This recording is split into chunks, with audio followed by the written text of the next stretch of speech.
माननीय सदस्यों, संसद की इस बैठक को संबोधित करते हुए मुझे हार्दिक प्रसन्नता हो रही है। अभी 2 माह पहले हमने संविधान को अपनाने की 75वीं वर्षगांठ मनाए हैं और कुछ दिन पहले ही भारतीय गणतंत्र ने 75 वर्षों की यात्रा भी पूरी की है।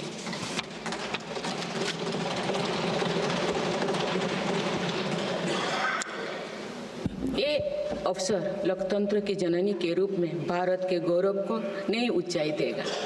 मैं सभी देशवासियों की तरफ से बाबा साहेब आम्बेडकर समेत सभी संविधान निर्माताओं को नमन करती हूँ। माननीय सदस्यगण, इस समय देश में महाकुंभ का ऐतिहासिक पर्व भी चल रहा है। महाकुंभ भारत की सांस्कृतिक परंपरा का, भारत की सामाजिक चेतना का पर्व है।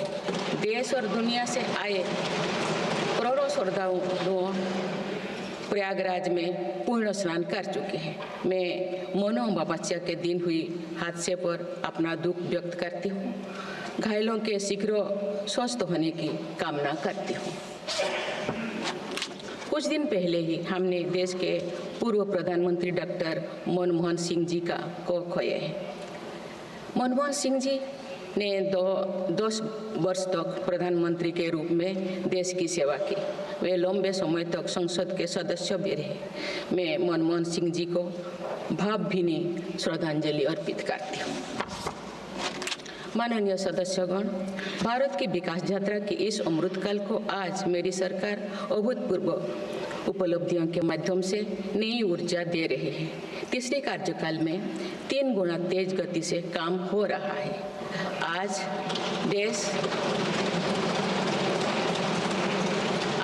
देश बड़े निर्णयों और नीतियों को असाधारण गति से लागू होते देख रहा है और इन निर्णयों में देश की गरीब, मध्यम वर्ग, युवा, महिलाओं, किसानों को सर्वोच्च प्राथमिकता मिली। मेरी सरकार ने तीसरे कार्यकाल में सभी के लिए आवास के उद्देश्य की पूर्ति के लिए ठोस कदम उठाए हैं। प्रधानमंत्री आवास योजना का विस्तार करते हुए 3 करोड़ अतिरिक्त परिवारों को नए घर देने का निर्णय लिया गया है। इसके लिए 5,36,000 करोड़ रुपया खर्च किए जाने की योजना है। मेरी सरकार गांव में गरीबों की उनकी आवासीय भूमि का हक देने और वित्तीय समावेशन के लिए प्रतिबद्ध है। इस दिशा में स्वामित्व योजना के अंतर्गत अब तक 2 करोड़ 25 लाख स्वामित्व कार्ड जारी किए गए हैं। इनमें से करीब 70 लाख स्वामित्व कार्ड पिछले 6 महीने से जारी किए। पीएम किसान सम्मान निधि के तहत करोड़ों किसानों को पिछले महीने में 41,000 करोड़ रुपया की राशि का भुगतान हुआ है। जनजातीय समाज के 5 करोड़ लोगों के लिए धरती आबा जनजातीय ग्राम उत्कर्ष अभियान प्रारंभ हुआ है। इसके लिए 80,000 करोड़ रुपये का प्रावधान किया गया है। आयुष्मान भारत योजना के अंतर्गत 70 वर्षों और उससे अधिक उम्र के 6 करोड़ वरिष्ठ नागरिकों को स्वास्थ्य बीमा देने का फैसला हुआ है। इन्हें हर वर्ष 5 लाख रुपये का हेल्थ कवर मिलेगा। छोटे उद्यमियों के लिए मुद्रा ऋण की सीमा 10 लाख रुपये से बढ़कर 20 लाख रुपया कर दी गई। मेरी सरकार ने युवाओं की शिक्षा और उनके लिए रोजगार के नए अवसर तैयार करने पर विशेष फोकस किया है। मेधावी छात्रों को उच्च शिक्षा में वित्तीय सहायता देने के लिए पीएम विद्यालक्ष्मी योजना शुरू की गई है। 1 करोड़ युवाओं को शीर्ष 500 कंपनियों में इंटर्नशिप के अवसर भी दिए जाएंगे। पेपर लीक की घटनाओं को रोकने और भर्ती में पारदर्शिता सुनिश्चित करने के लिए नया कानून लागू किया गया है। सहकार से समृद्धि की भावना पर चलते हुए सरकार ने त्रिभुवन सहकारी यूनिवर्सिटी की स्थापना को प्रस्ताव स्वीकृत किया है। सरकार ने प्रधानमंत्री ग्राम सड़क योजना के 4थे चरण में 25,000 बस्तियों को जोड़ने के लिए 70,000 करोड़ रुपया स्वीकृत किए। आज जब हमारा देश अटल जी की जन्म शताब्दी का वर्ष मना रहा है तो प्रधानमंत्री ग्राम सड़क योजना उनके विजन का पर्याय बनी हुई है। देश में अब 71,000 वंदे भारत, अमृत भारत और नमो भारत ट्रेन चल रही है, जिनमें पिछले 6 माह में ही 17 नए वंदे भारत और एक नमो भारत ट्रेन को जोड़ा गया है। वन नेशन वन इलेक्शन और वक्फ अधिनियम संशोधन जैसे कई महत्वपूर्ण विषय पर भी सरकार ने तेज गति से कदम आगे बढ़ाए हैं। माननीय सदस्यगण, मेरी सरकार के 1 दशक के कार्यकाल ने विकसित भारत की यात्रा को नई ऊर्जा दी है। विकसित भारत के विजन में जन भागीदारी का सामूहिक सामर्थ्य है, देश की आर्थिक उन्नति का रोड मैप है, डिजिटल क्रांति के रूप में टेक्नोलॉजी की ताकत है और आधुनिक इंफ्रास्ट्रक्चर आधार भी है। मेरी सरकार के प्रयास के बल पर भारत दुनिया की तीसरी सबसे बड़ी अर्थव्यवस्था बनने जा रही है। विकसित भारत की उड़ान को हमारे संविधान के आदर्शों का सतत मार्गदर्शन मिलता रहे, इसके लिए सरकार ने सेवा, सुशासन, समृद्धि और स्वाभिमान इन प्रमुख सिद्धांतों को गवर्नेंस के केंद्र में रखा है। सरकार रिफॉर्म, परफॉर्म और ट्रांसफॉर्म के अपने संकल्पों को तेज गति से आगे बढ़ा रही है। मेरी सरकार का मंत्र है सबका साथ, सबका विकास, सबका विश्वास और सबका प्रयास, और इस मंत्रों का एक ही लक्ष्य है, विकसित भारत का निर्माण। माननीय सदस्यगण, जब देश के विकास का लाभ अंतिम पायदान पर खड़े व्यक्ति को भी मिलने लगता है तो भी विकास सार्थक होता है। मेरी अंत्योदय की वह भावना है जिसके प्रति मेरी सरकार संकल्पित रही है। गरीब को गरिमापूर्ण जीवन मिलने से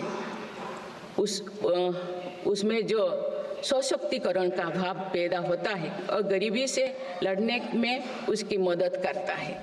स्वच्छ भारत अभियान के तहत बने 12 करोड़ शौचालय, प्रधानमंत्री उज्ज्वला योजना के तहत निःशुल्क दिए गए 10 करोड़ गैस कनेक्शन, 80 करोड़ जरूरतमंदों का राशन, सौभाग्य योजना, जल जीवन मिशन जैसे अनेक योजनाओं में गरीब को ये भरोसा दिया गया है कि वे सम्मान के साथ जी सकते हैं। ऐसे ही प्रयासों की वजह से देश के 25 करोड़ लोग गरीबों को परास्त करके आज अपने जीवन में आगे बढ़ रहे हैं। इन्होंने न्यू मिडिल क्लास का एक ऐसा समूह तैयार किया है जो भारत की ग्रोथ को नई ऊर्जा से भर रहा है। माननीय सदस्यगण, भारत जैसे देश की आर्थिक उन्नति मध्यम वर्ग, मिडिल क्लास की आकांक्षाओं और उनकी पूर्ति से परिभाषित होती है। मध्यम वर्ग जितने बड़े सपने देखेगा, देश उतने ही ऊंचा उड़ान भरेगा। मेरे सरकार ने मुक्त स्वर से मध्यम वर्ग के योगदान को न केवल स्वीकारा है बल्कि हर मौके पर उसे सराहा भी है। सरकारी कर्मचारी भी मिडिल क्लास के अहम प्रतिनिधि है। हाल ही में मेरी सरकार ने सरकारी कर्मचारियों के कल्याण के लिए 8वें वेतन आयोग के गठन का निर्णय लिया है। ये निर्णय आने वाले वर्षों में सरकारी कर्मचारियों के वेतन में बड़ी वृद्धि का आधार बनेगा। केंद्र सरकार के लाखों कर्मचारियों का यूनिफाइड पेंशन स्कीम के तहत 50% सुनिश्चित पेंशन देने का निर्णय भी लिया गया है, जिसका व्यापक स्वागत हुआ है। मध्यम वर्ग का अपने घर का सपना पूरा करने के लिए भी मेरी सरकार प्रतिबद्ध है। रेरा जैसे कानून बनाकर मध्यम वर्ग के सपने को सुरक्षा दी गई है। घर के लिए लोन पर सब्सिडी दी जा रही है। उड़ान योजना ने लगभग 1.5 करोड़ लोगों का हवाई जहाज में उड़ने का सपना पूरा किया गया है। जन औषधि केंद्रों में 80% रियायती दरों पर मिल रही दवाओं से देशवासियों की 30,000 करोड़ रुपये से ज़्यादा बचे हैं। हर विषय की पढ़ाई के लिए सीटों की संख्या में भी कई गुना बढ़ोतरी का बहुत लाभ मध्यम वर्ग को मिला है। राष्ट्र निर्माण में करदाता के योगदान को मेरी सरकार ने सम्मान देते हुए टैक्स से जुड़े मसलों को आसान किया है। टैक्स विवादों को कम करने के लिए फेसलेस मूल्यांकन की शुरुआत कर पारदर्शिता बढ़ाई गई है। आप देश में 75 वर्ष से अधिक उम्र के वरिष्ठ नागरिकों को जिन्हें सिर्फ पेंशन मिलती है, आयकर रिटर्न दाखिल करने के संबंध में स्वयं निर्णय लेने का अधिकार दिया गया है। माननीय सदस्यगण, मेरी सरकार महिलाओं के नेतृत्व में देश को सशक्त बनाने में यानी ह्यूमन लेड डेवलपमेंट में विश्वास करती है। नारी शक्ति बंधन अधिनियम के द्वारा लोकसभा और विधानसभा में महिलाओं के लिए आरक्षण इस दिशा में एक महत्वपूर्ण कदम है। राष्ट्रीय ग्रामीण आजीविका मिशन के तहत 91 लाख से अधिक स्वयं सहायता समूहों को सशक्त किया जा रहा है। देश की 10 करोड़ से भी अधिक महिलाओं को इसके साथ जोड़ा गया है। इन्हें कुल 9 लाख करोड़ रुपए से अधिक की राशि बैंक लिंकेज के माध्यम से वितरित की जा रही है। मेरी सरकार का लक्ष्य देश में 3 करोड़ लखपति दीदी बनाने का है। आज 1 करोड़ 15 लाख से भी अधिक लखपति दीदी एक गरिमामयी जीवन जी रहे हैं। इनमें से लगभग 50 लाख लखपति दीदी बीते 6 महीने में बनी हैं। ये महिलाएं एक उद्यमी एक के रूप में अपने परिवार के आय में योगदान दे रहे हैं। इंश्योरेंस फॉर ऑल की भावना के साथ कुछ महीने पूर्व ही बीमा सखी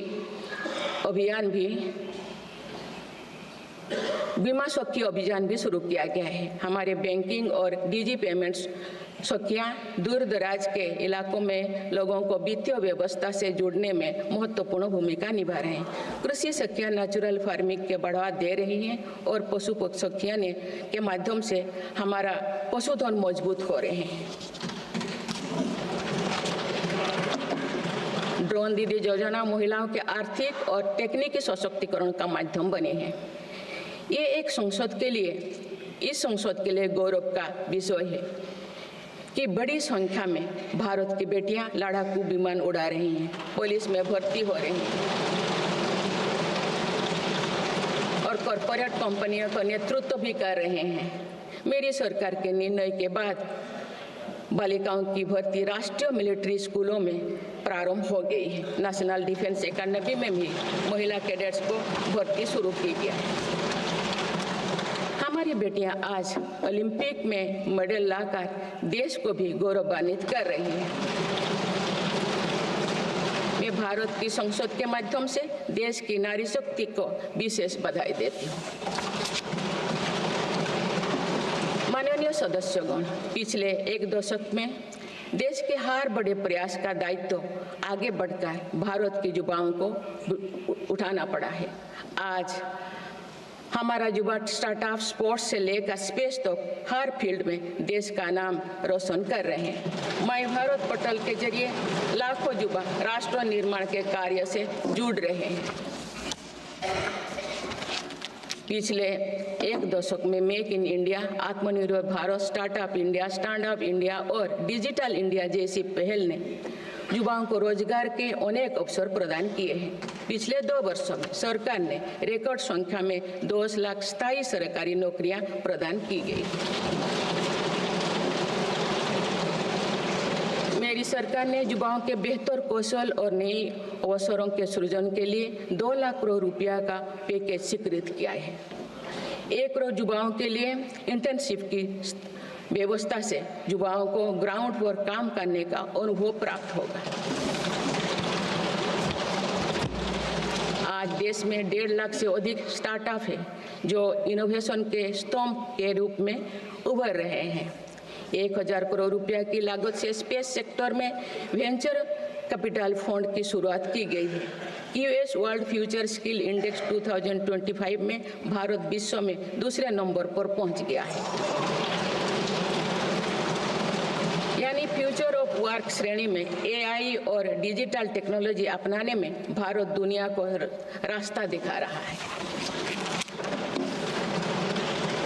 ग्लोबल इनोवेशन इंडेक्स में भी भारत की रैंकिंग 76 से सुधरकर 39 हो गए हैं। माननीय सदस्यगण, मेरी सरकार राष्ट्रीय शिक्षा नीति के माध्यम से विद्यार्थियों के लिए आधुनिक शिक्षा व्यवस्था तैयार कर रही है। कोई भी शिक्षा से वंचित ना रहे, इसीलिए मातृभाषा में शिक्षा के अवसर दिए जा रहे हैं।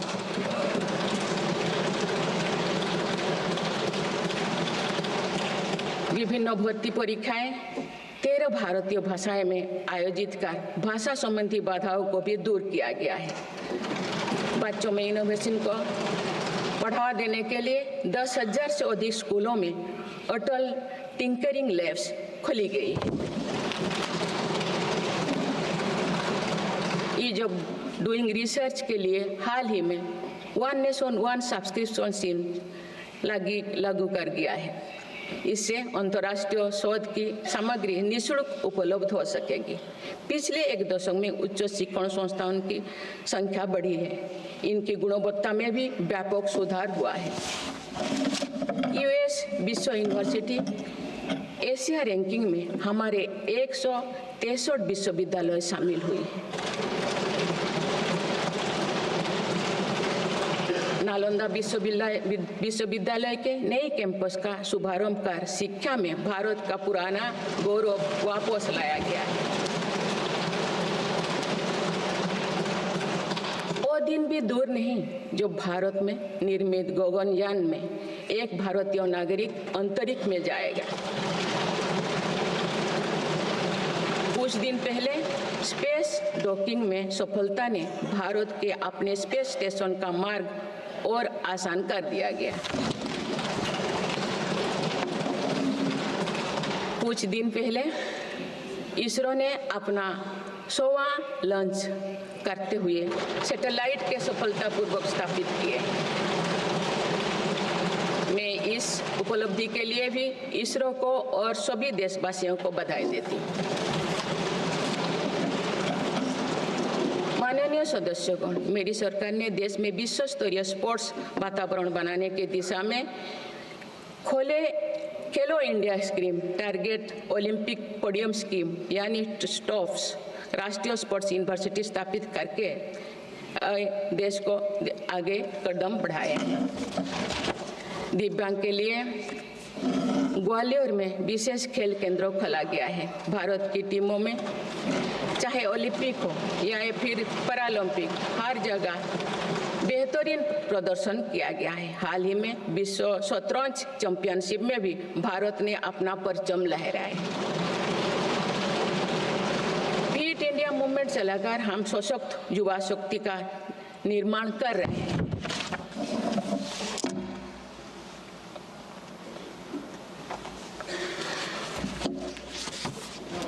माननीय सदस्यगण, विकसित भारत के निर्माण में किसान, जवान और विज्ञान के साथ ही अनुसंधान का बहुत बड़ा महत्व है। हमारा लक्ष्य भारत को ग्लोबल इनोवेशन पावर हाउस बनाना है।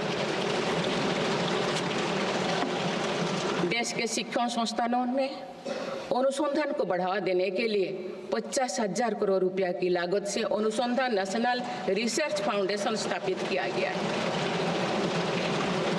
10,000 करोड़ रुपया के लागत से विज्ञान धारा योजना के तहत विज्ञान एवं प्रौद्योगिकी में इनोवेशन को बढ़ावा दिया जा रहा है।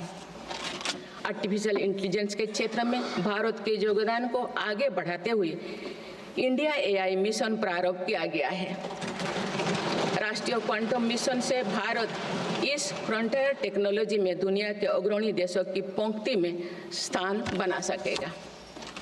मेरी सरकार देश में बायो मैन्युफैक्चरिंग को बढ़ावा देने के उद्देश्य से बायो ई-ट्री पॉलिसी लाई है। ये पॉलिसी भविष्य की औद्योगिक क्रांति का सूत्रधार होगा।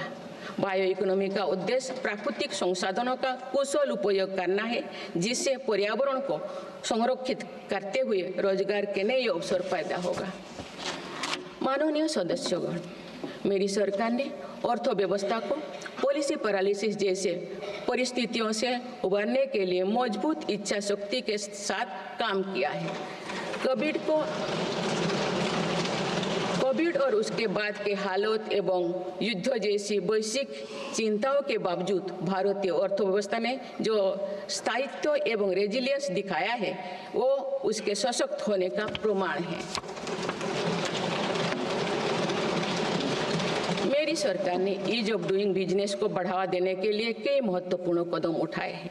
वन नेशन वन टैक्स की भावना के तहत जीएसटी को व्यवस्था लागू की गई है, जिसका फायदा सभी राज्यों को मिल रहा है। मेक इन इंडिया जैसी नीतियों के कारण आप बड़े ग्लोबल ब्रांड को प्रोडक्ट पर भी मेड इन इंडिया के लेवल्स देखने लगे हैं।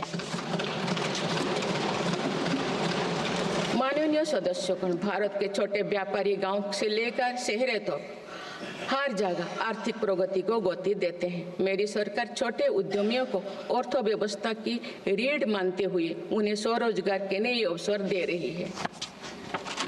एमएसएमई के लिए क्रेडिट गारंटी स्कीम और ई कॉमर्स एक्सपोर्ट हब्स सभी प्रकार के उद्योगों को बढ़ावा दे रही है। तीसरी कार्यकाल में मेरी सरकार द्वारा मुद्रा ऋण की सीमा को 10 लाख रुपये से बढ़ाकर 20 लाख रुपया करने का लाभ करोड़ों छोटे उद्यमियों को हुआ। मेरी सरकार ने क्रेडिट एक्सेस को आसान बनाया है। इससे वित्तीय सेवाओं की लोकतांत्रिक बनाया जा सका है। आज लोन, क्रेडिट कार्ड, बीमा जैसे प्रोडक्ट सबके लिए आसानी से सुलभ हो रही है। दशकों तो हमारे देश के रेहड़ी फैक्ट्री पर दुकान लगाकर आजीविका चलाने वाले भाई बहन बैंकिंग व्यवस्था से बाहर रहे। आज उन्हें पीएम स्वनिधि योजना का लाभ मिल रहा है। डिजिटल ट्रांजैक्शन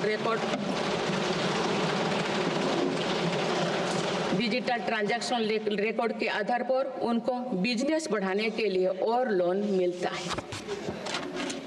ओएनडीसी की व्यवस्था ने डिजिटल कॉमर्स यानी ऑनलाइन शॉपिंग की व्यवस्था को समावेशी बनाया है। आज देश में छोटे बिजनेस को भी आगे बढ़ाने का समान अवसर मिल रहा है। माननीय सदस्यगण, मेरी सरकार ने 10 वर्षों में प्रगति के जो नए अध्याय लिखे हैं उनमें से एक स्वर्णिम सोपान भारत को डिजिटल क्रांति का भी है। आज भारत टेक्नोलॉजी के फील्ड में एक प्रमुख ग्लोबल प्लेयर के रूप में अपनी उपस्थिति दर्ज करवा रहा है। दुनिया के बड़े देशों के साथ ही भारत में 5G सर्विसेज की शुरुआत इसका एक बड़ा उदाहरण है। भारत की यूपीआई टेक्नोलॉजी की सफलता से दुनिया के कई विकसित देश भी प्रभावित हैं। आज 50% से ज़्यादा real time digital transaction Bharat में हो रहा है। मेरी सरकार ने डिजिटल टेक्नोलॉजी को सामाजिक न्याय और समानता के एक टूल के तौर पर इस्तेमाल किया है। डिजिटल पेमेंट कुछ लोगों या कुछ वर्गों तक सीमित नहीं है। भारत में छोटे से छोटा दुकानदार भी इस सुविधा का लाभ उठा रहे हैं। गांव में भी बैंकिंग सेवाएं और यूपीआई जैसे वर्ल्ड क्लास टेक्नोलॉजी उपलब्ध है। भारत में पिछले 10 साल में बने 5 लाख से ज़्यादा कॉमन सर्विस सेंटर्स सरकार की दर्जनों सुविधाएं ऑनलाइन उपलब्ध कराई जा रही हैं। मेरी सरकार ने लोगों के जीवन पर सरकार का प्रभाव कम करने के लिए ई गवर्नेंस को महत्व दिया है। डिजी लॉकर्स की व्यवस्था ने लोगों को कभी भी कहीं भी अपने महत्वपूर्ण डॉक्यूमेंट्स पाने और दिखाने की सुविधा दी गई। तेजी से डिजिटाइज होते हमारे समाज में आज राष्ट्रीय सुरक्षा से जुड़ा एक और महत्वपूर्ण विषय साइबर सिक्योरिटी है। डिजिटल फ्रॉड, साइबर क्राइम और डीप फेक जैसे टेक्नोलॉजी सामाजिक, आर्थिक और राष्ट्रीय सुरक्षा के लिए चुनौती भी बनी है। इन साइबर क्राइम को नियंत्रित करने के लिए कई कदम उठाए गए हैं। साइबर सुरक्षा के क्षेत्र में भी युवाओं के लिए रोजगार की संभावनाएं हैं।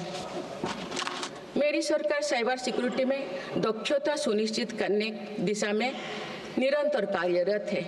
इसके फलस्वरूप भारत ने ग्लोबल साइबर सिक्योरिटी इंडेक्स में Tier 1 स्टेटस प्राप्त कर लिया है।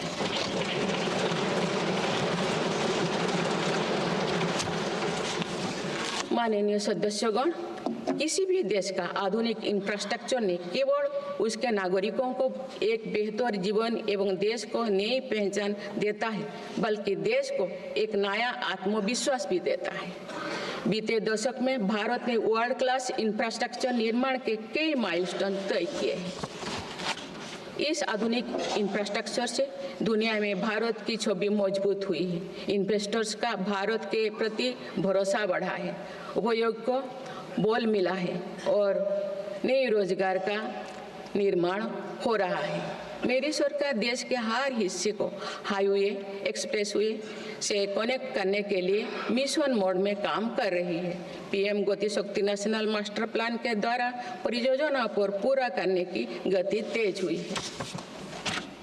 2 साल पहले बुनियादी ढांचे का बजट लगभग 2 लाख करोड़ रुपया था, जो पिछले बजट में बढ़कर 11 लाख करोड़ रुपया से अधिक हो गया।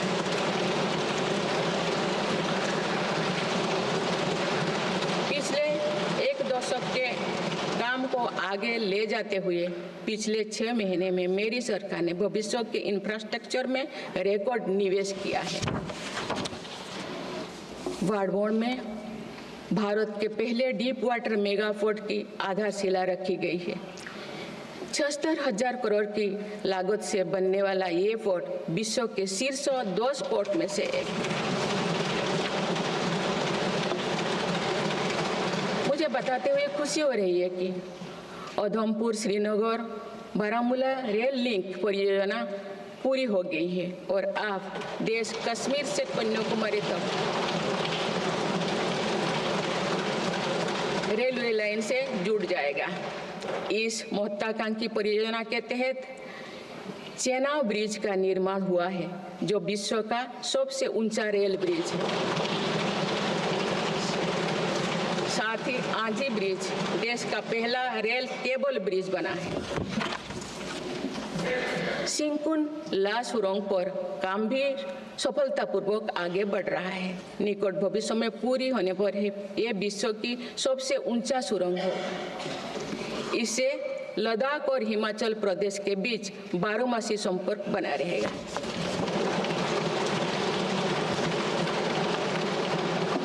भारत का एविएशन सेक्टर तेजी से विकास कर रहा है। देश की एयरलाइन कंपनियों ने 1700 से अधिक नए विमानों के ऑर्डर दिए हैं। इतनी बड़ी संख्या में आने वाले विमानों के परिचालन के लिए हम एयरपोर्ट्स का विस्तार कर रहे हैं। पिछले एक दशक में देश के एयरपोर्ट्स की संख्या 2 गुनी हो गई।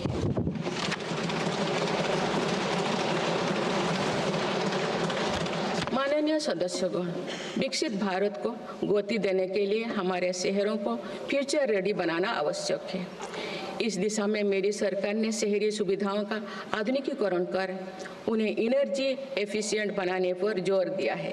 साथ ही नए शहर के विकास के भी नींव रखी जा रही है। मेरी सरकार ने लगभग 28,000 करोड़ रुपया के निवेश से देश भर में 12 इंडस्ट्रियल नोड और शहरों के पास 100 औद्योगिक पार्क बनाने का भी निर्णय लिया है।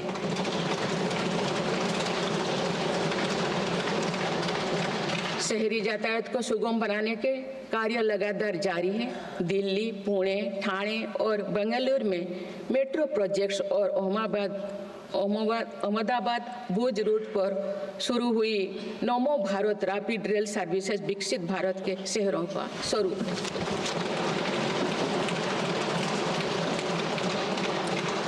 कुछ सप्ताह पूर्व ही दिल्ली में रिठारा नौरेला कुंडली कॉरिडोर का काम शुरू हुआ है, जो दिल्ली मेट्रो नेटवर्क के बड़े सेक्शन में से एक होगा। मेरी सरकार के निरंतर प्रयास से दिल्ली में मेट्रो टूर लगातार बढ़ रहा है। 2014 में दिल्ली एनसीआर में मेट्रो का कुल नेटवर्क 200 किलोमीटर से भी कम था। अब ये बढ़कर दुगुना से भी ज़्यादा हो गया।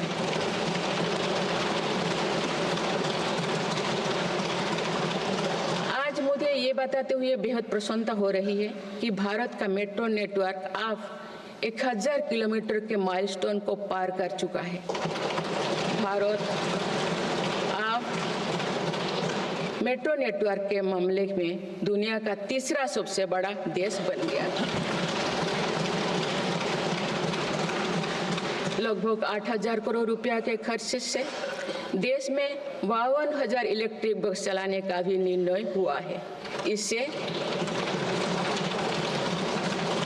शहरी इलाका में सुगम और स्वच्छ यातायात की सुविधा मिलेगी और अनेक लोगों को रोजगार भी मिलेगा। आसान कनेक्टिविटी और अर्बन टूरिज्म को बढ़ावा देने के लिए देश में 15 रोपवे प्रोजेक्ट्स की योजना पर भी काम हो रहा है। माननीय सदस्यगण, मेरी सरकार बहुआयामी एवं समरस सर्वस्पर्शी विकास की नीतियों पर काम करती आई है। इसीलिए मेरी सरकार ने जितना बल फिजिकल इंफ्रास्ट्रक्चर पर दिया है, उतने ही सौगन प्रयास सोशल इंफ्रास्ट्रक्चर क्रांति के लिए भी किए हैं। समाज के हर वर्ग तक सस्ती, सुलभ और गुणवत्तापूर्ण स्वास्थ्य सेवाएं पहुंचे, ये मेरी सरकार की प्राथमिकता है। अस्पताल, इलाज और सेवा की व्यवस्था के कारण एक सामान्य परिवार में स्वास्थ्य पर होने वाला खर्च निरंतर कम हो रहा है। देश में नागरिकों तक बेहतर स्वास्थ्य सेवाएं पहुंचाने के लिए 1,75,000 आयुष्मान आरोग्य मंदिर बने हैं।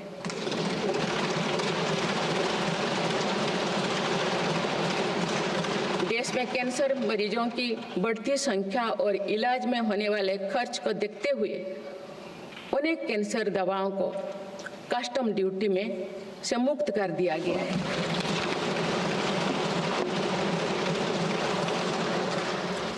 सर्वाइकल कैंसर के लिए अब तक लगभग 9 करोड़ महिलाओं की स्क्रीनिंग की जा चुकी है।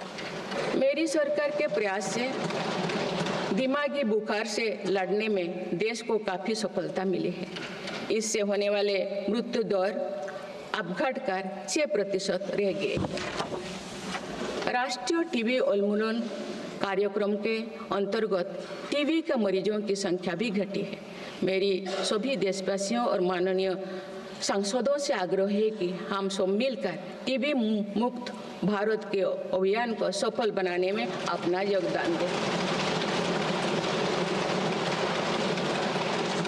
भारत में मातृ मृत्यु दर और शिशु मृत्यु दर में भी व्यापक सुधार हुआ है। गर्भवती महिलाओं और बच्चों के टीकाकरण कार्यक्रम की सही ट्रैकिंग रखने के लिए यूइन पोर्टल लॉन्च किया गया है। इस पोर्टल पर अब तक लगभग 30 करोड़ वैक्सीन खुराक दर्ज हो चुका है। टेलीमेडिसिन के माध्यम से 30 करोड़ से अधिक टेली कंसल्टेशन से नागरिकों को स्वास्थ्य लाभ मिला है।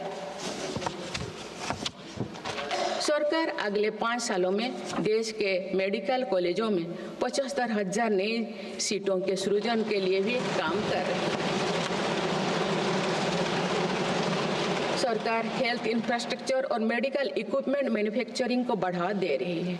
देश में नई बल्क ड्रग और मेडिकल डिवाइसेस के पार्क भी बनाया जा रहा है। हमने रोजगार के अनेक नए अवसर उपलब्ध हो रहा है। माननीय सदस्यगण, भारत में आधुनिक और आत्मनिर्भर कृषि व्यवस्था हमारा लक्ष्य है। मेरी सरकार किसानों को फसलों का उचित दाम दिलाने और उनकी आय बढ़ाने के लिए समर्पित भाव से काम कर रही है।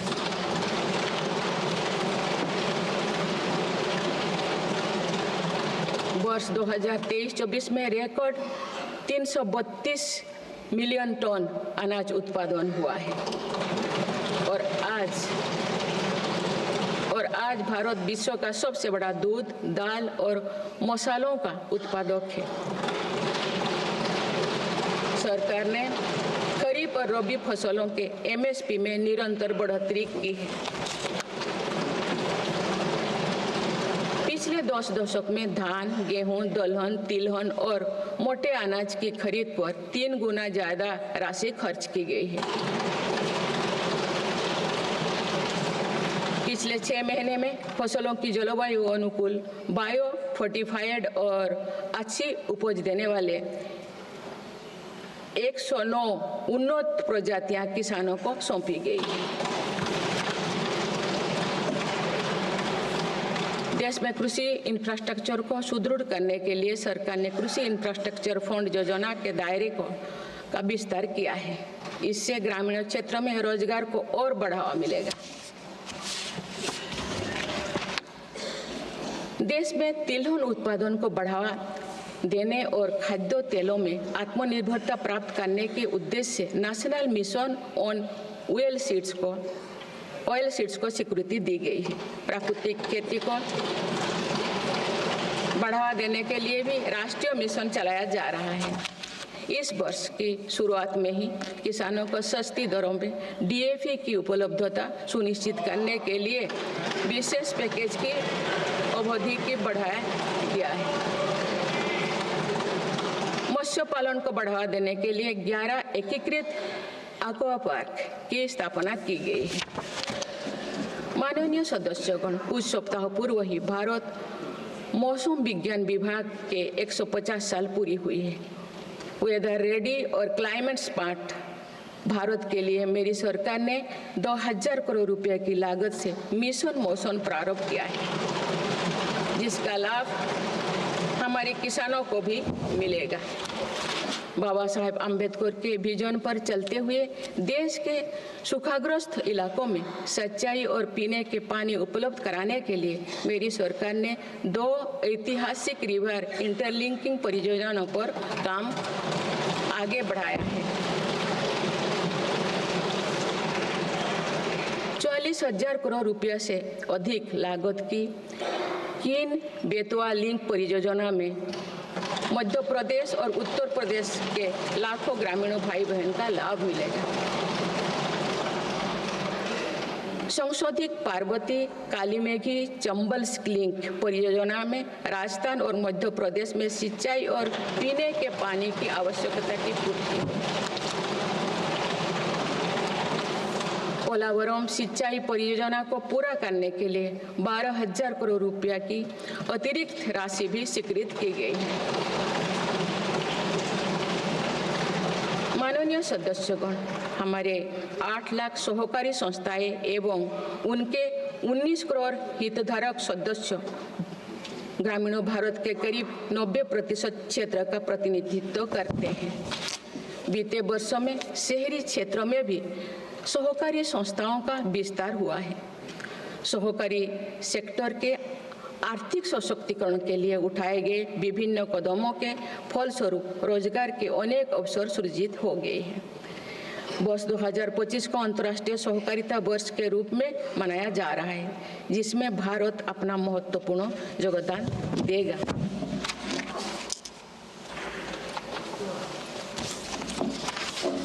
माननीय सदस्यगण, हम जब राष्ट्र के विकास और उपलब्धियों की चर्चा करते हैं तो वास्तव में हम राष्ट्र के नागरिकों की क्षमता एवं उपलब्धियों का ही उल्लेख कर रहे होते हैं।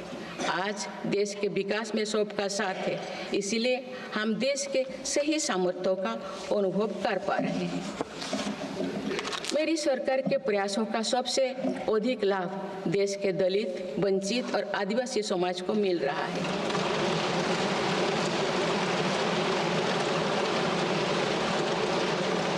आज़ादी के दशकों बाद भी हमारे जिस जनजातीय एवं आदिवासी समाज की उपेक्षा होती रही, मेरी सरकार ने उसके कल्याण को पहली प्राथमिकता दी है। धरती आबा जनजातीय ग्राम उत्कर्ष अभियान और PM जनमन योजना इसका प्रत्यक्ष उदाहरण है। देश भर में स्थापित 470 से अधिक एकलव्य मॉडल आवासीय विद्यालय के माध्यम से लगभग 1.25 लाख आदिवासी बच्चों को स्कूली शिक्षा दी जा रही है। पिछले 10 वर्ष में आदिवासी बहुल इलाकों में 30 नए मेडिकल कॉलेज खोले गए हैं। विशेष राष्ट्रीय मिशन चलाकर आदिवासी समुदाय की सिकल सेल से जुड़े स्वास्थ्य सेवाओं पर भी ध्यान दिया जा रहा है। इस मिशन के अंतर्गत लगभग 5 करोड़ व्यक्तियों की स्क्रीनिंग की जा चुकी है। जनजातीय विरासत को सहेजने के लिए भी मेरी सरकार ने अनेक कदम उठाए हैं। इस वर्ष भगवान बिरसा मुंडा की 150वीं जयंती का पर्व पूरे देश में जनजातीय गौरव वर्ष के रूप में मनाया जा रहा है।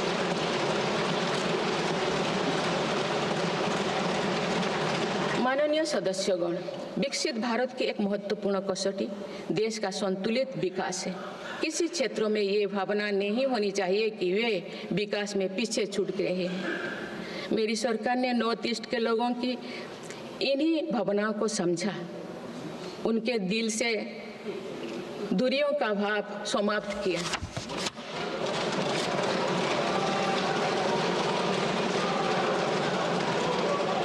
से अधिक शांति समझौते को कर सरकार ने अनेक गुटों को शांति के मार्ग से जोड़ने का काम किया है। पूरा देश नॉर्थ ईस्ट के 8 राज्यों की संभावनाओं को देख सके, इस दिशा में पहले अष्टलक्ष्मी महोत्सव का आयोजन किया गया है।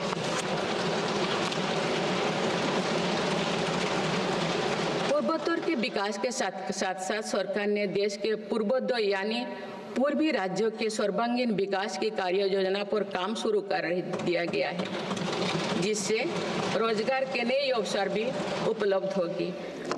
अंडमान निकोबार एवं लक्षद्वीप में विकास की कई परियोजनाएं प्रारंभ कर उन्हें राष्ट्र की विकास यात्रा में महत्वपूर्ण स्थान दिया गया है। अनुच्छेद 370 हटाने के बाद जम्मू कश्मीर में विकास का एक नया वातावरण बना है।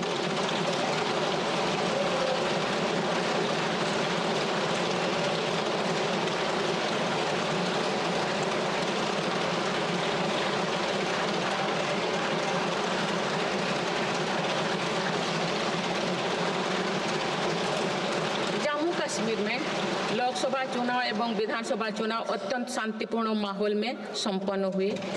जम्मू कश्मीर के लोग इसके लिए बधाई के पात्र हैं।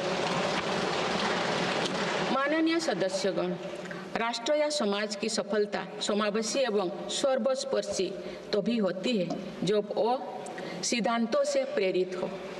इसलिए मेरी सरकार ने उन मौलिक सिद्धांतों को हमेशा अपने कार्यनीति के केंद्र में रखा, जिनका निर्देश हमारे संविधान ने दिया है। संविधान के आलोक में मेरी सरकार की प्रमुख सैद्धांतिक प्रेरणा है सेवा।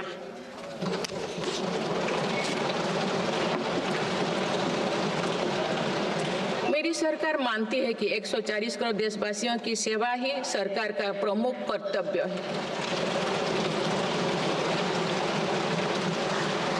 इस दिशा में सरकार पूरी संवेदनशीलता से काम कर रही है।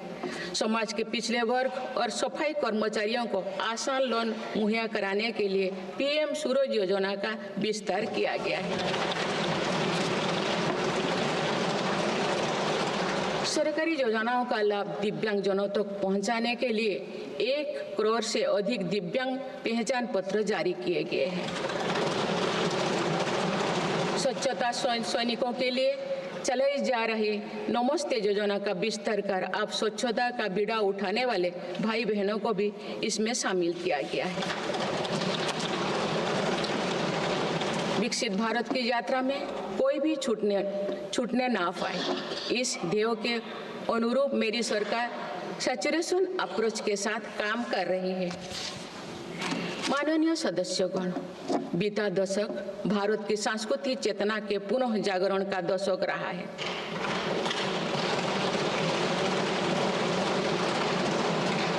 हम अपनी विरासत पर गर्व और विकास के प्रति समर्पण के साथ ऐसा भविष्य गढ़ रहे हैं जहां संस्कृति और प्रगति साथ साथ आगे बढ़े। इस वर्ष हम डॉक्टर श्यामा प्रसाद मुखर्जी की 125वीं जयंती मनाए हैं।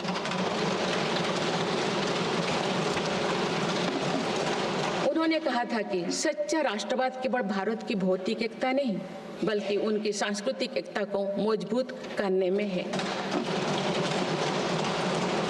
इसी कड़ी में भगवान महावीर का 2550वें निर्माण महोत्सव श्रद्धापूर्वक मनाया गया है। देश ने उत्साह से संत मीराबाई की 525वीं जयंती भी मनाई। महाकवि संत तरुवल्लभ की स्मृति में कई देशों में सांस्कृतिक केंद्र स्थापित किए जा रहे हैं। मेरी सरकार काशी तमिल संगमम, काशी तेलुगु संगमम, सौराष्ट्र तमिल संगमम जैसे सांस्कृतिक आयोजन करके देश की एकता को बढ़ावा दे रहे हैं। माननीय सदस्यगण, हमारी पांडुलिपियां यहाँ हमारी धरोहर है। इनमें विशाल ज्ञान समाहित है जिसका मानव जाति के लाभ के लिए अध्ययन, शोध और उपयोग करने की आवश्यकता है।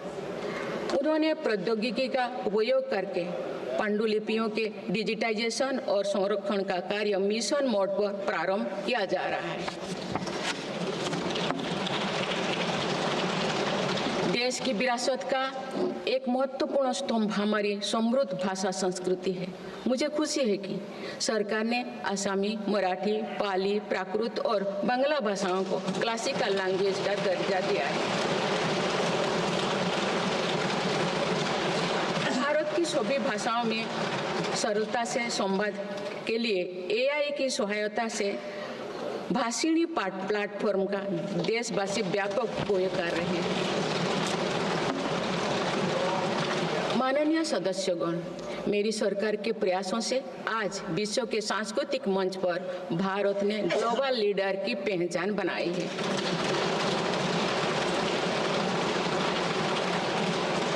सभी एशियाई बौद्ध देशों को आपस में जोड़ने के लिए मेरी सरकार ने पहली एशियाई बुद्धिस्ट कॉन्फ्रेंस का आयोजन किया। पिछले वर्ष वर्ल्ड हेरिटेज कमेटी की बैठक का आयोजन भी भारत में हुआ जिसमें 140 देशों ने भाग लिया। अंतर्राष्ट्रीय योग दिवस के माध्यम से पूरा विश्व आज भारत की योग परंपरा को अंगीकार कर रहा है।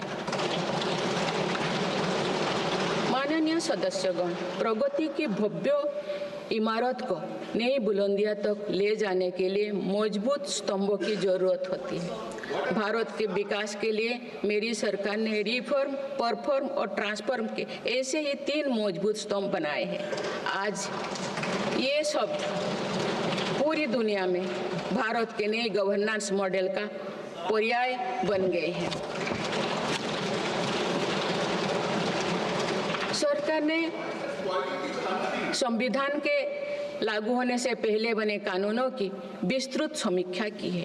कई कानूनों को निरस्त या संशोधन किया जा रहा है ताकि पूरा तंत्र वर्तमान सामाजिक और आर्थिक चुनौतियों का सामना कर सके।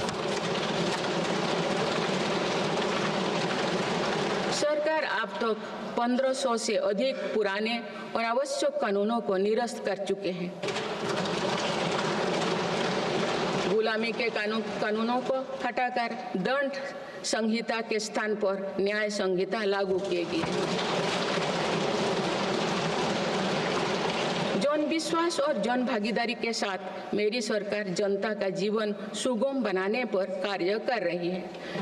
विवादों को निपटाने के लिए विवाद से विश्वास की पहल की गई है। इसी भावना के साथ सरकार ने 40,000 से अधिक नियमों का कम या सरल किया है और 3500 प्रावधानों को अपराध मुक्त किया है।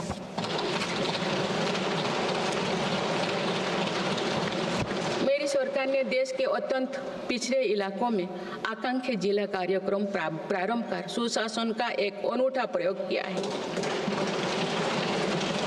कार्यक्रम से इन जिलों में स्वास्थ्य, पोषण, कृषि, सामाजिक विकास और शिक्षा जैसे विभिन्न मापदंडों में उल्लेखनीय प्रगति हुई। यूएनडीपी की एक रिपोर्ट में इस पहल की बहुत सराहना की गई है। इस सफलता से प्रेरित होकर अब देश के 500 आकांक्षा ब्लॉक में भी समग्र विकास हेतु अभियान प्रारंभ किया गया है। सुशासन पर ध्यान केंद्रित करते हुए आई गोट कर्मयोगी डिजिटल प्लेटफॉर्म बनाया गया है, जिससे सरकारी कर्मियों को अपनी दक्षता बढ़ाकर कर्मयोगी बनाने का प्रोत्साहन मिल रहा है। इस प्लेटफॉर्म पर 1700 पाठ्यक्रमों उपलब्ध है और अब तो 2 करोड़ से अधिक प्रशिक्षण पूर्ण किए गए हैं। माननीय सदस्यगण, इस वर्ष देश सरदार वल्लभ भाई पटेल की 150वीं जयंती मना रहे हैं। उनकी प्रेरणा से मेरी सरकार राष्ट्र प्रथम की भावना को लेकर आगे बढ़ रही है। देश की सीमाओं की रक्षा और आंतरिक सुरक्षा सुनिश्चित करने के लिए सरकार ने ऐतिहासिक कार्य किए हैं। विशेषकर रक्षा क्षेत्र में आत्मनिर्भरता में हमें बहुत उत्साहजनक परिणाम मिले हैं। हम मेक इन इंडिया से मेक फॉर द वर्ल्ड की ओर बढ़े हैं। इससे देश में रोजगार के नए अवसर भी बन रहे हैं। कुछ दिन पहले एक ऐतिहासिक पल में देश में बने 2 युद्धपोतों और 1 पनडुब्बी को भारतीय नौसेना में कमीशन किया गया है। देश में डिफेंस इंडस्ट्रियल कॉरिडोर की स्थापना और डिफेंस स्टार्टअप्स को प्रोत्साहन देकर हम आत्मनिर्भरता का और स्वरोजगार को मजबूती दे रहे हैं। सीमाओं की रक्षा के साथ साथ देश के सीमावर्ती क्षेत्र का विकास भी हमारी रणनीति का अहम हिस्सा है। सीमा क्षेत्र की सड़कें और अटल टनल, सेला टनल, सोनमर्ग टनल जैसे आधुनिक इंफ्रास्ट्रक्चर से रक्षा और पर्यटन का बढ़ावा मिला है। सीमा पर स्थित देश के प्रथम गांव में वाइब्रेंट विलेज कार्यक्रम प्रारंभ किया गया है। वामपंथी उग्रवाद को समाप्त करने के लिए के अंतिम चरण की भी शुरुआत हो चुकी है। सरकार के प्रयासों से वामपंथी उग्रवाद प्रभावित जिलों की संख्या 126 से घटकर अब 38 तक आ गए हैं। माननीय सदस्यगण, वैश्विक अस्थिरता के वातावरण में भारत आर्थिक, सामाजिक और राजनीतिक स्थिरता का स्तंभ बनकर विश्व के सामने आदर्श प्रस्तुत कर रहा है। चाहे G7 समिट हो या क्वाड, ब्रिक्स, एससीओ हो या G20, भारत के सामर्थ्य, नीति और नियत पर पूरे विश्व ने भरोसा जताया है।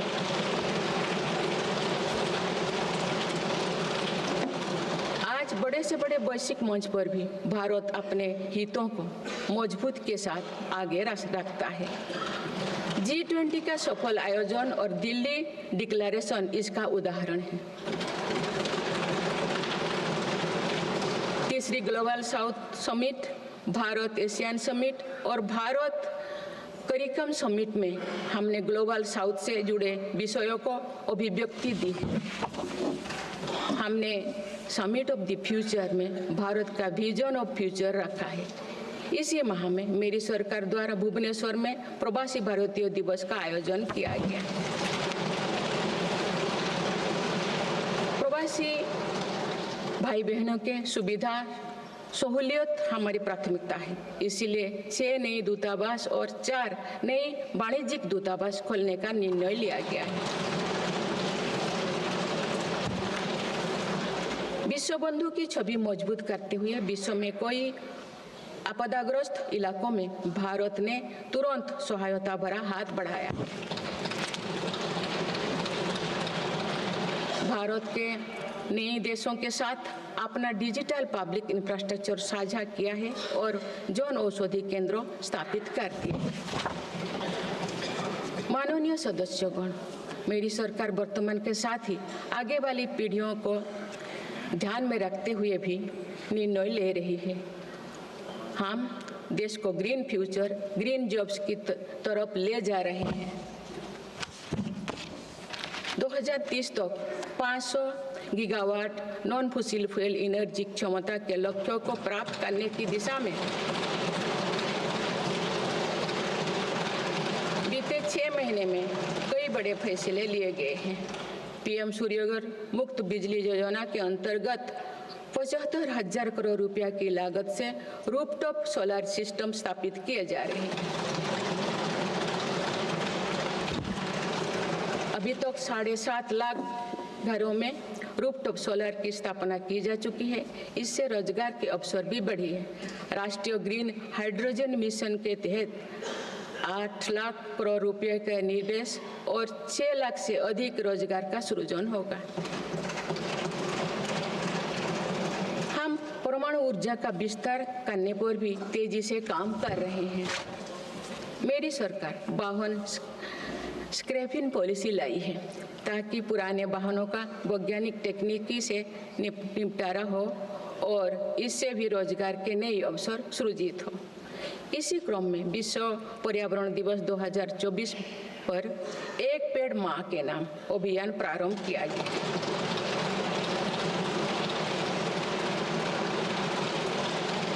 इस पहल में करोड़ों देशवासियों ने बढ़ चढ़कर हिस्सा लिया है। इस अभियान की पूरी विश्व में सराहना की गई है। माननीय सदस्यगण, हमारे भारत 140 करोड़ आबादी वाला देश है। हमारे यहाँ भिन्न भिन्न राज्य, भिन्न भिन्न क्षेत्र, भिन्न भिन्न भाषाएं हैं, परंतु एक राष्ट्र के रूप में हमारी एक ही पहचान है, वो है भारत।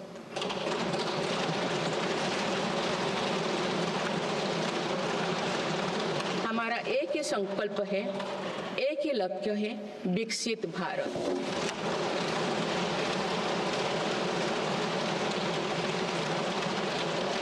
आने वाले वर्षों में देश को विकसित राष्ट्र बनाने के लिए हम सभी दृढ़ संकल्पित लें।